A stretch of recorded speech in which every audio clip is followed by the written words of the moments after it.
अगर हम बात करें आउटकम की, तो एक आउटकम हमें देखने को मिलता है फॉर्मेशन ऑफ LTTE।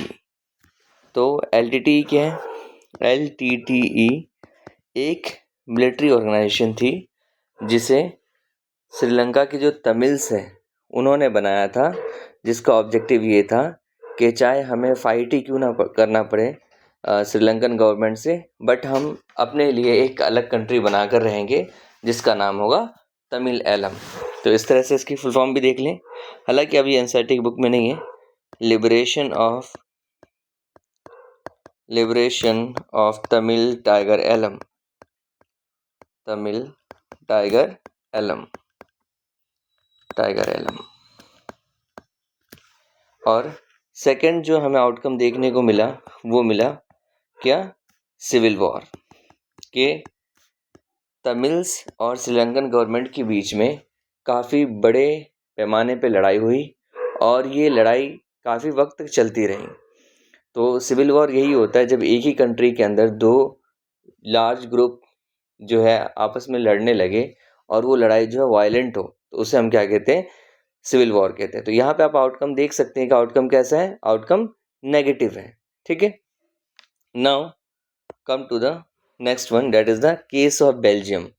तो हमने अभी देखा श्रीलंका का केस, उसमें वहाँ पर आपने देखा कि जो श्रीलंकन गवर्नमेंट है उन्होंने प्रीफरेंशियल पॉलिसीज अडॉप्ट की, मतलब जो मेजोरिटी है उसको उन्होंने फेवर किया। इट मीन्स मेजोरिटेरियनिज्म की पॉलिसी अडॉप्ट की। और वहाँ पे हमने देखा कि पावर शेयर करने के लिए श्रीलंकन गवर्नमेंट तैयार नहीं हुई, जिसकी वजह से हमें आउटकम जो है नेगेटिव देखने को मिले। अब हम देखते हैं बेल्जियम का केस। तो बेल्जियम की कैपिटल होती है, बेल्जियम की कैपिटल है ब्रसेल्स। हो सकता है एमसीक्यूज में आ जाए। ठीक है, तो बेल्जियम के अंदर भी बेल्जियम की पहले एथनिक कॉम्पोजिशन देख लेते हैं, जैसे हमने श्रीलंका के अंदर देखा था। तो बेल्जियम के अंदर जो मेजोरिटी में पॉपुलेशन है वो किसकी है? डच की। मतलब 59% जो पॉपुलेशन है वो डच बोलती है, 40% जो पॉपुलेशन है वो फ्रेंच बोलती है और रेस्ट 1% जो पॉपुलेशन है वो जर्मन बोलती है। अब जो डच स्पीकिंग है वो फ्लेमिश रीजन में रहते हैं और जो फ्रेंच स्पीकिंग है वो वेलोनिया रीजन में रहते हैं। अच्छा, तो डिस्प्यूट किस बात को लेकर है? डिस्प्यूट इस बात को लेकर है कि जो बेल्जियम की कैपिटल है ब्रसेल्स, वहाँ पे वैसे तो ओवरऑल मेजोरिटी में कौन है? डच, लेकिन जो कैपिटल है ब्रसेल्स वहाँ पे जो है माइनॉरिटी में है डच। वहाँ पे जो है फ्रेंच जो है वो क्या है? आपकी मेजोरिटी में है। और जितनी भी हाई पोस्ट है, ठीक है, जितने भी गलो फैसिलिटीज़ है, ज़्यादातर किसको मिल रही है? फ्रेंच को मिल रही है। और बाद में जो फैसिलिटीज़ फ्रेंच को मिली वो काफ़ी वक्त के बाद जो है वो डच तक पहुंची। और इस तरह से हमें कहीं ना कहीं जो है डोमिनेशन देखने को मिलता है किसका? हमें इसका आपका फ्रेंच का। तो इसको ख़त्म करने के लिए कि भाई भले ही पॉपुलेशन जो है ज़्यादा है कैपिटल के अंदर फ्रेंच की, बट कंट्री वाइज तो पॉपुलेशन हमारी ज़्यादा है, डच की ज़्यादा है।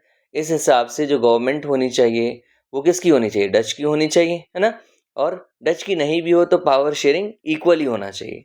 तो इस चीज़ को ध्यान में रखते हुए बेल्जियम की गवर्नमेंट ने 1970 से 1973 के अंदर बेल्जियम के अंदर 4 टाइम्स कॉन्स्टिट्यूशन को अमेंड किया गया। Very important for MCQ.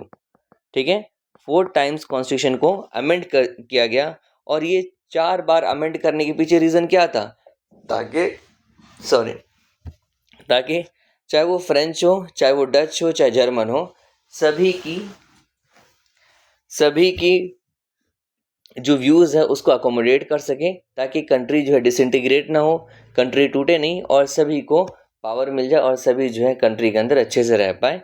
तो यहाँ पे हमने देखा कि जो बेल्जियम है वो पावर शेयरिंग करने के लिए तैयार हो गया, लेकिन वहीं पे हमने देखा श्रीलंकन गवर्नमेंट जो थी वो पावर शेयर करने के लिए तैयार नहीं हो रही थी। अच्छा, तो जब यहाँ पे पावर शेयर करने के लिए तैयार हो गए, क्योंकि इनका पर्पज़ क्या था कॉन्स्टिट्यूशन अमेंडमेंट करने का? यही था ना कि हर कोई जो है पीसफुली रह पाए एक ही कंट्री के अंदर। तो इसके आउटकम्स हमें देखने को मिले। क्या है आउटकम्स?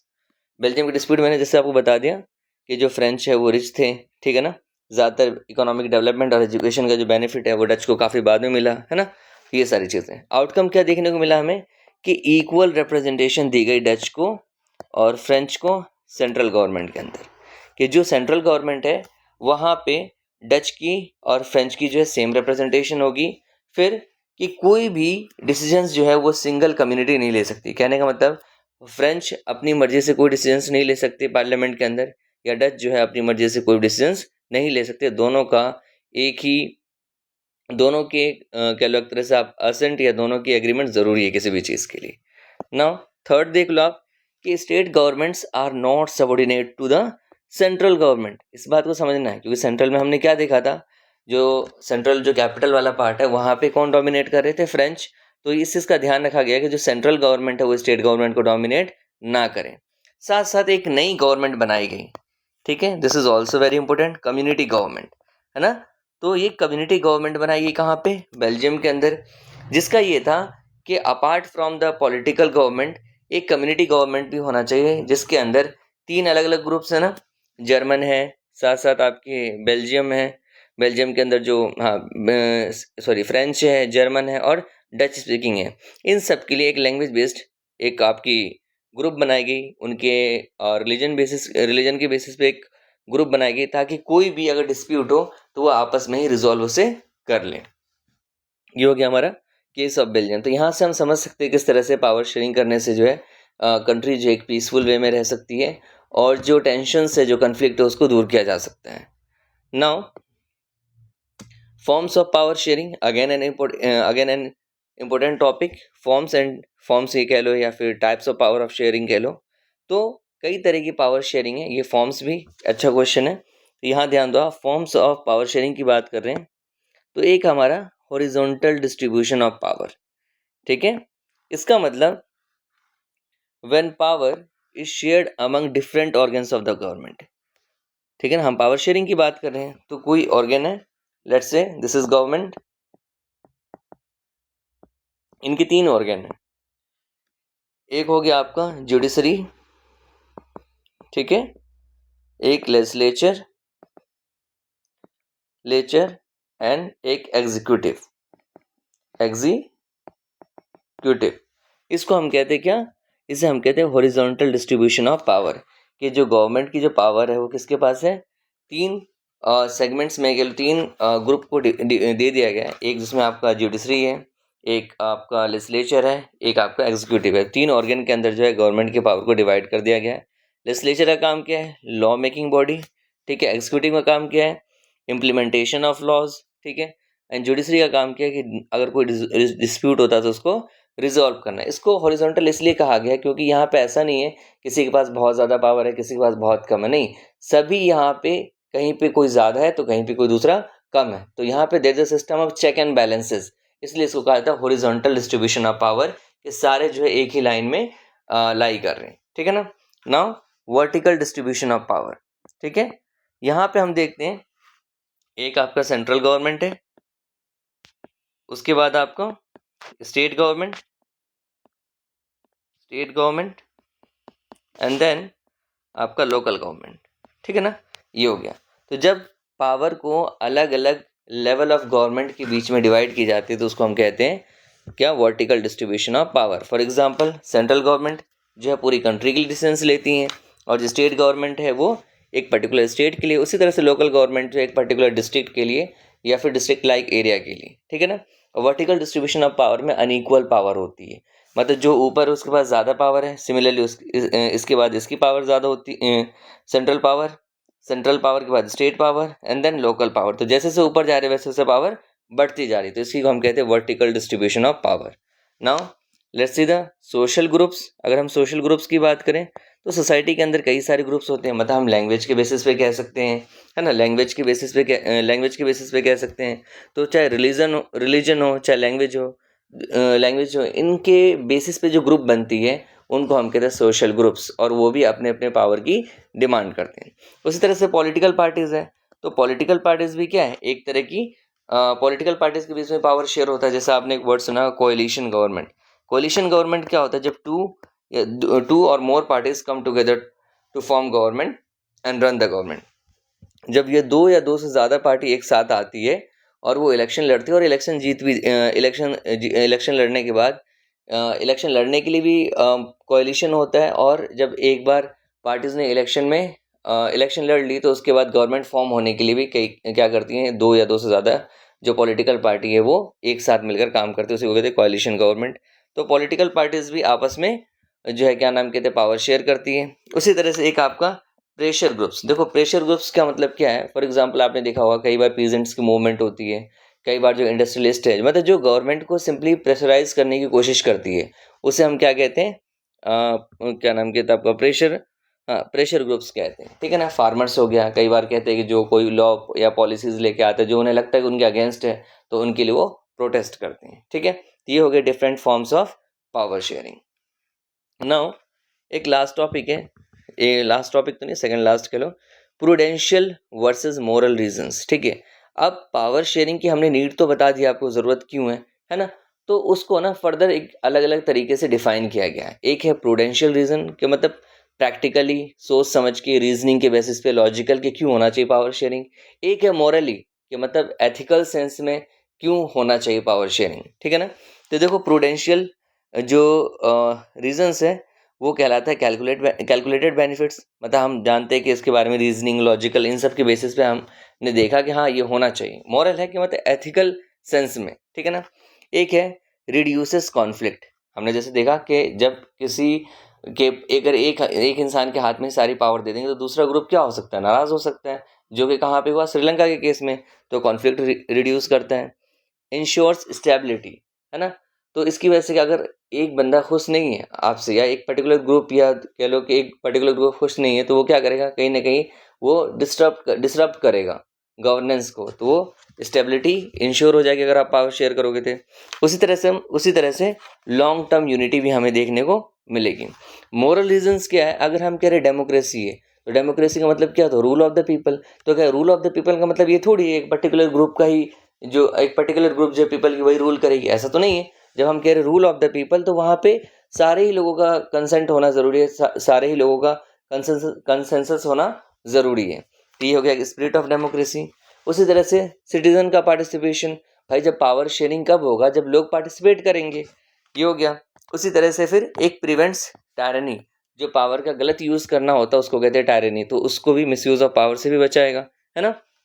एग्जाम्पल देख लो, अगर इंडिया की बात करें तो इंडिया के अंदर प्रूडेंशियल रीजन में आप देख लो जैसे पावर शेयर किया गया किसके बीच में, सेंट्रल एंड स्टेट गवर्नमेंट के बीच में, जिसकी वजह से क्या है कि जो सेंटर है वो, क्योंकि स्टेट की अपनी नीड्स अलग है और जो सेंट्रल गवर्नमेंट है वो एज अ होल कंट्री की नीड अलग है। तो इस चीज़ के लिए हमने देखा कि फेडरल सिस्टम मजबूत हो गया, जो कंट्री और स्टेट का रिलेशन है वो क्या हो गया, बेहतर हो गया, ठीक है। मोरल रीजन देख लो पावर शेयरिंग की जरूरत क्यों है, हमने पॉलिसीज बनाई SC ST की, क्योंकि हमें पता वो बैकवर्ड थे, तो उनको लेवल प्लेइंग फील्ड पर लाने के लिए हमें उन्हें रिजर्वेशन देना पड़ा, जिसे हम रिजर्वेशन पॉलिसीज कहते हैं, ठीक है। तो ये एक मोरल रीजंस हो गया इंडिया के अंदर कि क्यों जो है प्रूडेंशियल रीजंस और मोरल रीजन। देखो ये क्वेश्चन आ चुका है ऑलरेडी, ये बोर्ड में आ चुका है, ठीक है, तो इसका भी ध्यान रखना। नाउ कुछ डिफाइन है वो देख लो, लास्ट टॉपिक है ये कीवर्ड्स का। अब देखो एथनिक क्या कहते हैं, एथनिक सिंपली है social division of power, social division based on language, religion and culture, simply, ठीक है। एथिकल का मतलब क्या है, सोशल डिवीजन, सोसाइटी के अंदर अलग अलग तरह की डिवीजन होती है, तो जो लैंग्वेज के बेसिस पे भी हो सकती है, रिलीजन के बेसिस पे भी हो सकती है, एंड समटाइम कास्ट के बेसिस पे हो सकती है, यार कॉमनली वर्ड कहूँ तो कल्चर के बेसिस पे भी हो सकता है, ठीक है ना। तो ये चीज़ हमने देखा यहाँ पे। नाउ एक आता है मेजोरिटेरियनिज्म।